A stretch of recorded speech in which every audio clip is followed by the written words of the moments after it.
heck is that? What is that? Look at the joint. Oh my gosh.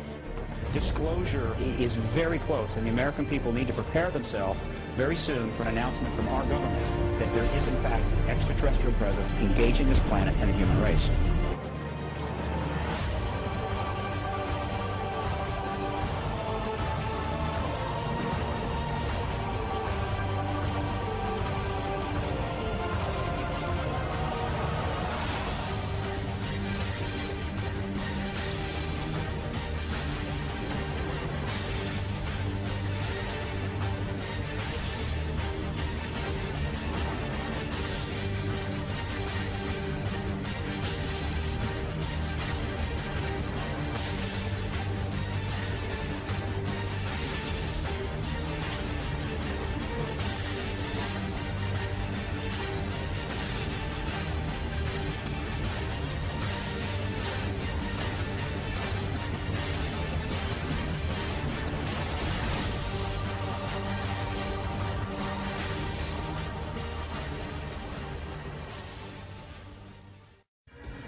Roswell ne ressemblait pas aux histoires d'ovnis habituelles, car il y avait quelque chose au sol. Quelque chose s'était écrasé. Il y avait des débris, et plus tard, on apprenait qu'il y avait aussi des corps. Les défenseurs, comme les détracteurs, ont ignoré une masse d'informations probantes qu'ils auraient pu obtenir simplement en recueillant des témoignages, en vérifiant les archives des journaux et en suivant l'histoire à travers le pays. C'était un grand événement dans l'histoire de l'humanité. Dans les années 40, il y a eu un vaisseau spatial, une soucoupe volante comme on les appelait, qui s'est écrasé tout près de Roswell. Ma grand-mère raconte que mon grand-père se serait rendu sur les lieux. En s'approchant de l'endroit, il a aperçu une grande étendue de terre brûlée. Ensuite, ils ont vu des débris. En fait, il a vu des débris. Je ne sais pas s'il était tout seul ou non. Elle n'était pas avec lui. Il y était allé tout seul. Je lui ai demandé en blaguant, « Est-ce qu'il a vu des petits martiens ?» Et elle m'a répondu, « Oui, il y en avait 4. » Elle a dit, « Je te raconte ça parce que quand c'est arrivé, la police militaire est venue au palais de justice, à la prison, et nous a dit à Georges et à moi que si nous parlions à qui que ce soit de l'incident, si nous disions quoi que ce soit, ils nous tueraient. Non seulement nous, mais aussi tout le reste de la famille. » Après avoir écumé pas moins de 19 archives, ça ne m'étonne pas qu'on ne trouve pas la moindre information sur Roswell. Le gouvernement sait s'y prendre lorsqu'il s'agit de garder des secrets. La bibliothèque Eisenhower contient encore à l'heure actuelle quelques 100 000 pages de documentation secrète datant d'avant 1960. Ce n'est pas aux archives que vous allez trouver des documents codés top secret. Une infime partie de l'information a été publiée. Avec un peu de chance, nous en saurons plus dans le courant de ce siècle. Nous savions qu'il s'agissait d'une dissimulation. Qui en a eu l'idée, je n'en sais rien. Toujours est-il qu'on s'en est servi pour apaiser la curiosité de la presse. Le 8 juillet 1947, je travaillais en tant que reporter pour le Fort Worth Star-Telegram. J'étais photographe de réserve. Un après-midi, le rédacteur de la rubrique locale m'a demandé de me rendre au bureau du général Ramey. Ils allaient ramener une soucoupe volante de Roswell et il fallait des photos. Ils m'ont dit « Grouille-toi, on n'a pas une seconde à perdre pour l'édition de la côte Est ». Je me suis donc rendu au bureau du général Ramey. Là, on m'a demandé de patienter. Le général devait arriver à tout moment. Cela m'a permis de disposer les débris au sol pour pouvoir prendre les meilleures photos possibles. Je me souviens que ça sentait fort le brûlé et que ça n'avait rien de photogénique. Alors, j'ai, tant bien que mal, essayé de disposer le tout en un ensemble plus ou moins cohérent. Et c'est à ce moment que le général est revenu. Il a tout de suite commencé à examiner le matériel. Sur ces photos, on peut apercevoir plusieurs paquets de matériel encore fermés. Tout n'avait pas encore été déballé. Lorsque le général s'est mis à examiner tout ça, je lui ai demandé « Qu'est-ce que c'est, général ?» Il m'a répondu « J'en ai pas la moindre idée. » Puis il s'est remis à la tâche en examinant chaque détail minutieusement. Quand je l'ai pris en photo, il avait un bout de papier en main qui ne cessait de remuer. On le voit en train de tripoter ce bout de papier dans les différentes photos. Finalement, dans la dernière photo, on le voit lire le message qu'il tenait en main. À partir de ce moment-là, à partir du moment où j'ai quitté les lieux, je suis resté la seule personne, le seul civil, le seul photographe, l'unique représentant des médias à m'être trouvé là. Et depuis lors, ce matériel n'a plus jamais été revu par personne et a été placé en lieu sûr. Vous me demandez pourquoi ce changement radical d'attitude? Je pense que c'est ce message remis au général à son retour dans son bureau qui a provoqué ce changement brusque. Au terme de 2 années de recherche, l'équipe chargée d'analyser les photos de Roswell, le groupe RPIT, a observé plusieurs aspects intéressants en rapport avec le fameux message de Ramey. Premièrement, il fait allusion aux victimes de l'accident acheminées à Fort Worth. Ensuite, le message parle de récupérer la soucoupe de Roswell. Troisièmement, il énumère les dispositions à prendre sur les lieux de l'accident à Roswell. Et enfin, il est question d'expliquer tout cela par la présence d'un ballon météorologique. Il y a quelque chose là-haut qui vole, et cela dépasse nos compétences technologiques. Nous n'avons rien qui puisse voler à 5 ou 6 000 km/h et déverrouiller une protection radar en si peu de temps. Ce qui distinguait et différenciait ces pièces de toutes celles que j'avais pu voir auparavant, c'était une série d'inscriptions sur la structure de l'épave. La poutre en forme de I contenait une sorte d'écriture. Je me souviens avoir pensé que ça ressemblait à des hiéroglyphes, mais ce n'était pas vraiment des hiéroglyphes, mais plutôt des formes et symboles géométriques. Ces inscriptions ont suscité l'attention d'un grand nombre de chercheurs. et les efforts entrepris pour tenter de les déchiffrer ont produit des résultats mitigés. Une source amérindienne les traduit en « les guerrières sont prêtes ». Une autre tentative de traduction, cette fois d'origine méditerranéenne, rapproche ces inscriptions du grec ancien. D'après cette source, le texte se traduirait en français par « liberté ». Il est néanmoins extrêmement difficile de tirer des conclusions d'un simple fragment de mots. Mais rien que l'idée qu'il puisse s'agir de mots a de quoi nous laisser perplexes.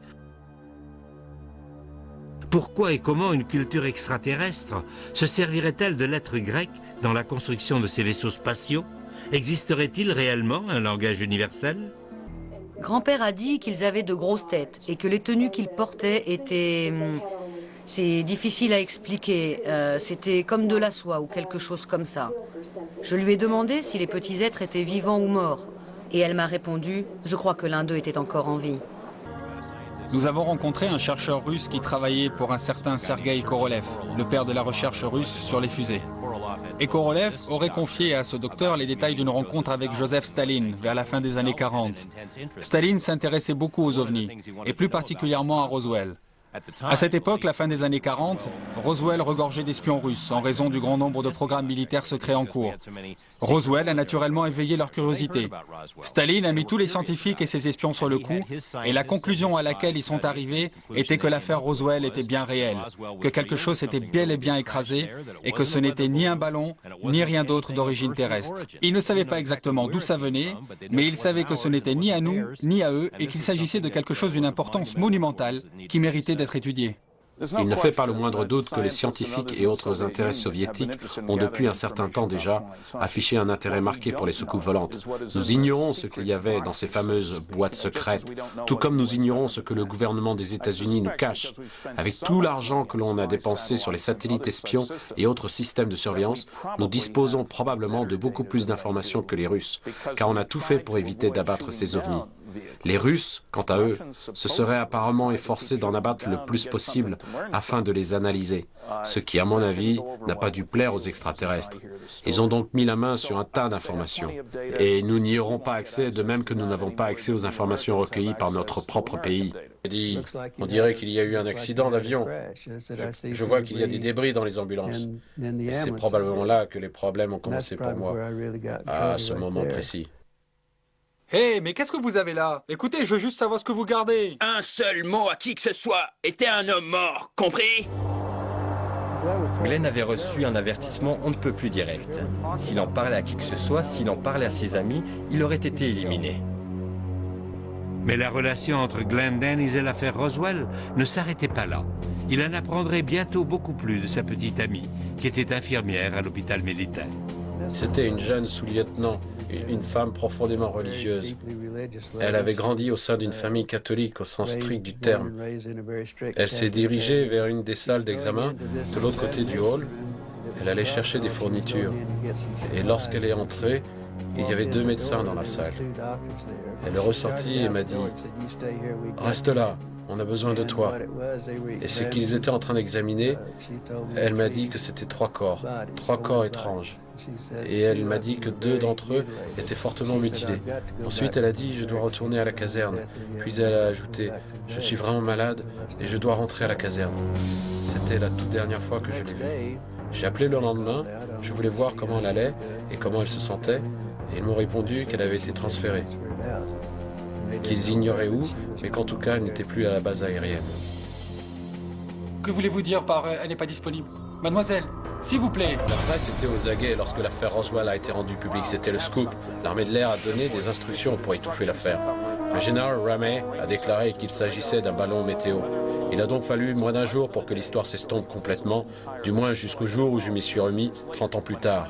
Lorsque les témoignages ont été rendus publics, il était évident que la version de l'armée ne faisait aucune allusion au fait que des corps auraient été récupérés. Alors ils ont concocté l'histoire des mannequins d'essai qui ont effectivement été lâchés au-dessus du Nouveau-Mexique, mais 6 ans plus tard. Et tous ces mannequins mesuraient 1,80 m de haut et pesaient 85 kg pour simuler les pilotes. Or, les rapports affirmaient que les extraterrestres faisaient 1,20 m maximum. On nous prend vraiment pour des... Quand j'ai entendu parler de l'accident de Roswell, j'étais stationné à Fort Riley, au Kansas. J'étais de service cette nuit-là. J'étais chargé de la sécurité de toute la zone, y compris de contrôler les gardes partout où ils allaient. Donc j'ai fait ma tournée, il était environ 2 ou 3 heures du matin, lorsque je me suis rendu dans la zone du service vétérinaire, car on avait des chevaux à Fort Riley à cette époque-là. L'un des sergents que je connaissais était chef de garde. On faisait parfois des parties de bowling ensemble. Et je lui ai dit, « Tout va bien, sergent ?» Au QG, on m'avait dit un jour que cette zone était hautement protégée. Il m'a répondu, « Oui, venez par là, colonel, j'ai quelque chose à vous montrer. » Il m'a emmené dans la pièce du fond où j'ai vu qu'il y avait 5 caisses. Oui, ça ressemblait à des caisses. J'ai soulevé la bâche pour jeter un coup d'œil.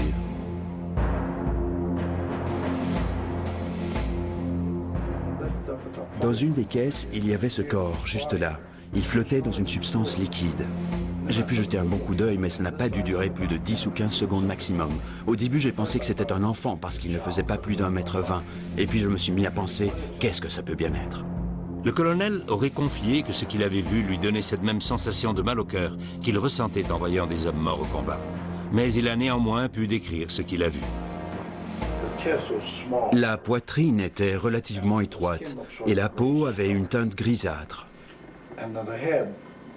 La tête était grande par rapport au reste du corps. Pas énorme, mais juste grande. Et les yeux étaient légèrement obliques.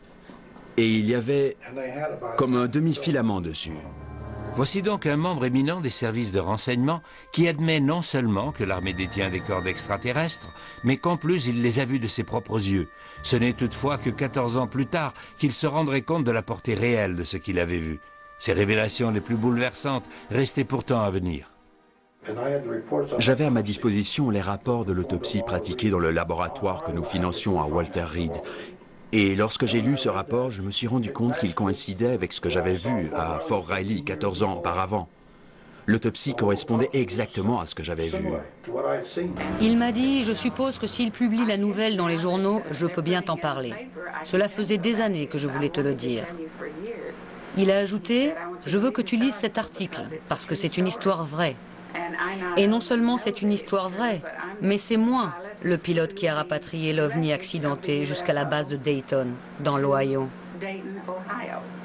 Il y avait un homme, Pappy Henderson, un pilote chevronné de la base, qui avait raconté à un collègue, un dentiste avec lequel il partageait sa passion pour les matériaux rares, qu'il avait chez lui un morceau de l'appareil accidenté. Il le lui a montré, mais il l'a repris malheureusement.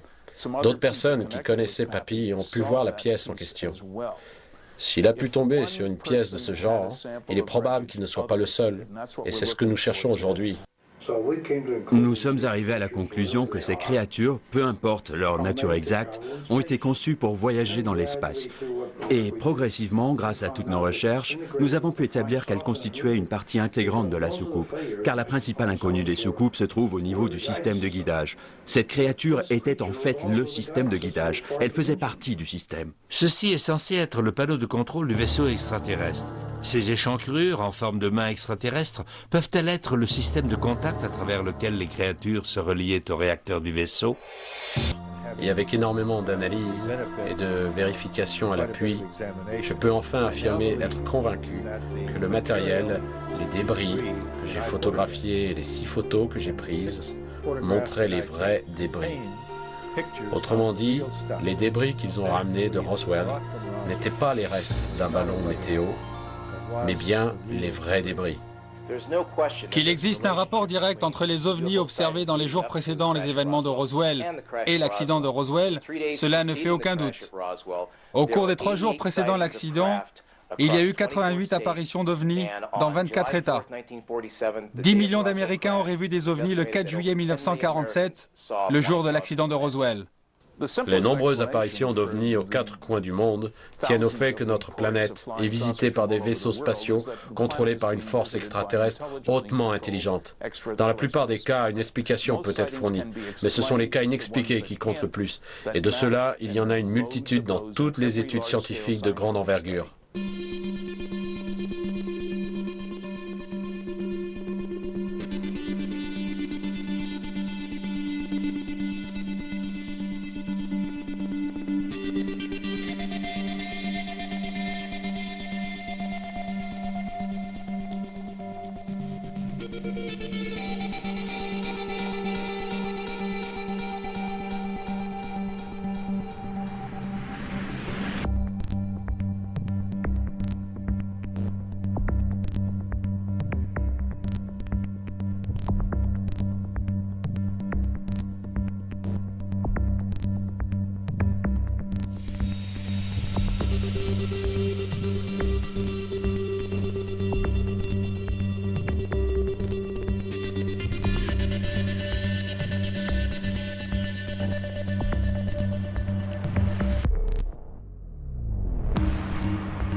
ladies and gentlemen, the very word secrecy is repugnant in a free and open society, and we are, as a people, inherently and historically opposed to secret societies, to secret oaths, and to secret proceedings.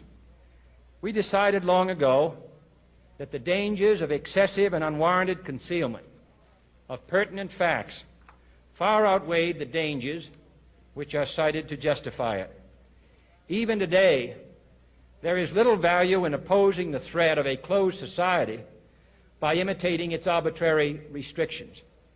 Even today, there is little value in ensuring the survival of our nation if our traditions do not survive with it. And there is very grave danger that an announced need for increased security will be seized upon by those anxious to expand its meaning to the very limits of official censorship and concealment. That I do not intend to permit to the extent that it's in my control. And no official of my administration, whether his rank is high or low, civilian or military, should interpret my words here tonight as an excuse to censor the news, to stifle dissent, to cover up our mistakes, or to withhold from the press and the public the facts they deserve to know. For we are opposed around the world by a monolithic and ruthless conspiracy that relies primarily on covert means for expanding its sphere of influence, on infiltration instead of invasion, on subversion instead of elections, on intimidation instead of free choice, on guerrillas by night instead of armies by day.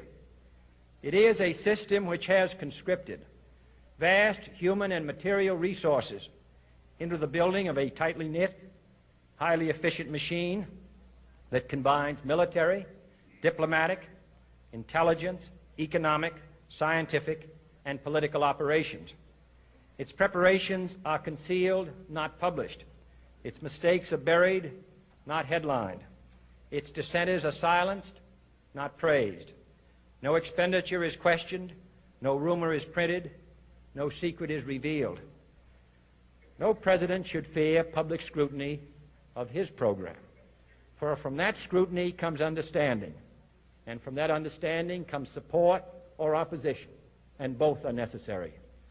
I am not asking your newspapers to support an administration, but I am asking your help in the tremendous task of informing and alerting the American people. For I have complete confidence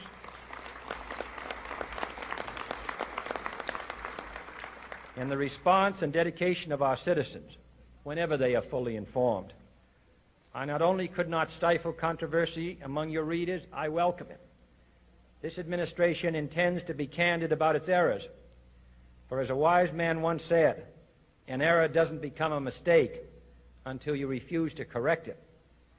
We intend to accept full responsibility for our errors, and we expect you to point them out when we miss them. Without debate, without criticism, no administration and no country can succeed, and no republic can survive. That is why the Athenian lawmaker Solon decreed it a crime for any citizen to shrink from controversy.